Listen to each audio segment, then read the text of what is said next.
Smart future academy নিবেদিত বাক রজনী কবিতা উৎসব উত্তর দিনাজপুর জেলার কালিয়াগঞ্জের নজমু নাট্য নিকেতনে।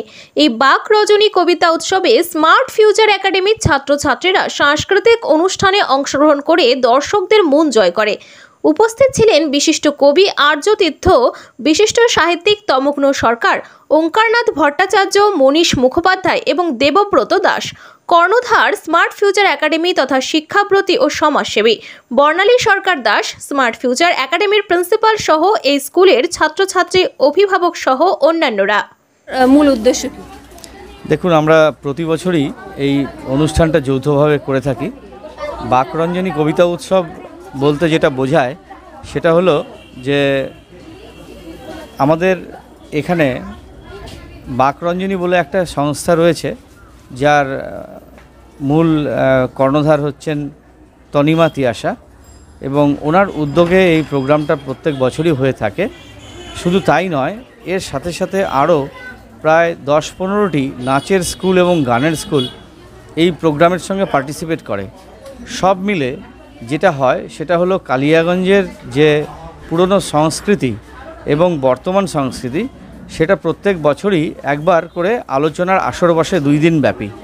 এই অনুষ্ঠানে আমরা বাইরে থেকে স্মার্ট ফিউচার একাডেমি প্রত্যেকবারই এদের সাথে আমরা মার্চ করে এই অনুষ্ঠানটা করি, এবং বাইরে থেকে কিছু কিছু কবি, সাহিত্যিক এবং শিল্প নির্দেশক এনারা আসেন প্রত্যেকবারই।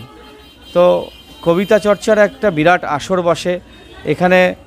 কচি কচি ছেলেমেয়েরা যারা এখানে বিভিন্ন রকম কবিতা, নাচ, গান ইত্যাদিতে অংশগ্রহণ করেন। ছোট ছোট নাটক হয়।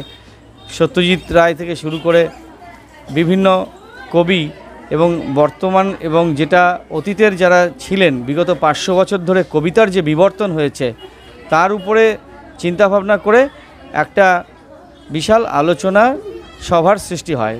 এতে আমাদের কালিয়াগঞ্জের সংস্কৃতি সম্পন্ন মানুষেরা, যারা বাংলা সাহিত্য চর্চাকে ভালোবাসেন, বাংলার সংস্কৃতিকে ভালোবাসেন এবং যারা এই কালিয়াগঞ্জের সংস্কৃতিকে ধরে রাখতে পছন্দ করেন, তারা প্রত্যেকেই চেষ্টা করেন এই আসরে 2 দিনের জন্য অংশগ্রহণ করতে।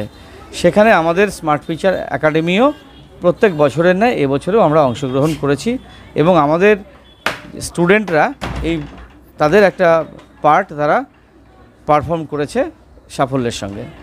এই স্কুলের যিনি প্রিন্সিপাল রয়েছেন এবং কথা বলবো, এবং এই ধরনের অনুষ্ঠান তারা কেন আয়োজন করেছিলেন আমরা কথা বলবো প্রিন্সিপালের সাথে। বলছি ম্যাডাম, এই যে অনুষ্ঠানটা আপনারা কেন আয়োজন করেছেন?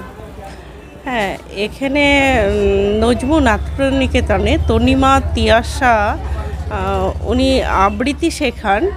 উনি বাকরঞ্জনী কবিতার আয়োজন করেছিলেন।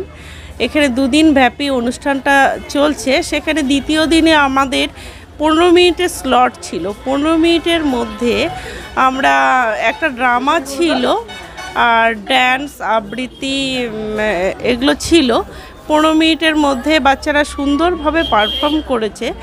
বর্তমানে কবিতা হচ্ছে একটা মানুষের কল্পনার সঙ্গে সমাজের সম্মেলন ঘটেছে। কবিতার মাধ্যমে মানুষের কল্পনা শক্তি আর বাস্তব যে চিত্র সমাজের, সেটার দুটো মিলন ঘটে কবিতা সৃষ্টি হয়েছে।